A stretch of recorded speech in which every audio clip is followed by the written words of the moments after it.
In rugby, where rivalry meets respect, a unique code prevails. From kick-off to final whistle, sportsmanship echoes, fans, players uphold unspoken etiquette, and they embrace unity and fair play. Just like Clover symbolises excellence and togetherness, so does rugby's essence on and off the field.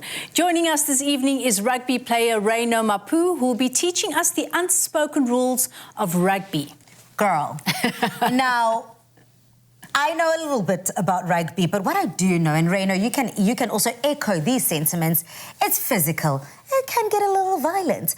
But it is so interesting to find out that there still are those unspoken rules. Yes, exactly. You know, rugby being very physical and collision heavy, it is these etiquettes that ultimately keep it a peaceful game.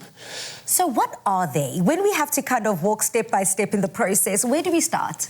I mean, the first signs of it is respect, and this is through shaking of hands, where generally players after a game, when the final whistle goes, opposing teams will shake each other's hands, you know, compliment each other for the game, and, you know, any kind of quarrels or conflicts that happened in between the four lines would be hugged out, yeah. What else is an etiquette when it comes to rugby? Well, respect is a massive one. That's why, you know, a lot of us do play the game, and specific one, respect to the ref, is another one.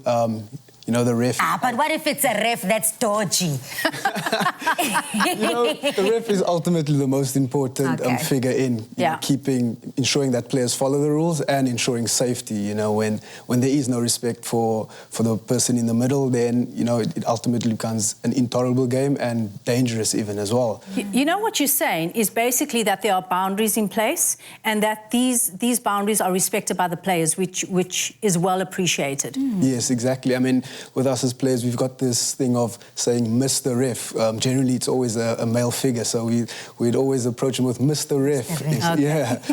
Which, again, emphasises that sign of respect you should have towards the ref. Lovely. So, handshake, respect the ref. What would be the third one?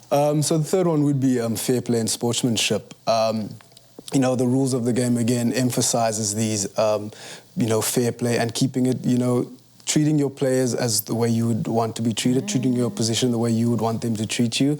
And again, like I said, emphasize through the rules. Yeah. I'm also the type of player who's extremely competitive. And if I lose any match or if the opposition scores a goal against me, I'm the type to take the ball, deflate it, and go home with the ball. So, you won't make a good rugby player. Not at all. So how does post-match etiquette or interaction, how does that play out? Because I'm the type, if I lose, everyone is going to feel bad. Yeah. I mean, you know, a lot of players say this is the best part of the game is, you know, the post-match coolies, where we would share, you know, a couple of cool drinks with the opposition team. And like I said, this is just another way of, you know, building that camaraderie among rugby players and, you know, that sense of sportsmanship, just upholding that respect we have for each other. You know, whether it's a win or lose, whatever happened between the four lines stays between the four lines, and then, you know, once we get out of it, we'll maybe have a bit of a banter about it, but that's as far as it goes, yeah. I love that because it's about love of the game. Exactly. Thank you so much. Well said. Thank you so much for joining us. Now, rugby etiquette, rooted in respect and camaraderie, not only defines the game on the field, but also echoes the values we hold off it. Now, another echo. Remember, Clover are giving away 80,000 Rand worth of Weber Kettle Braais. To stand a chance of winning your share, all you have to do is buy any one of your favorite products.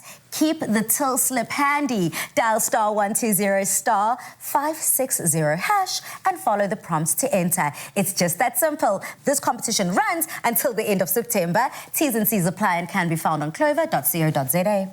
Wow. Yeah. That's an amazing prize. Thank you so much, and thank you for your camaraderie and your sportsmanship. Thank you so much for having me. Sharing it with us, it's what it's all about.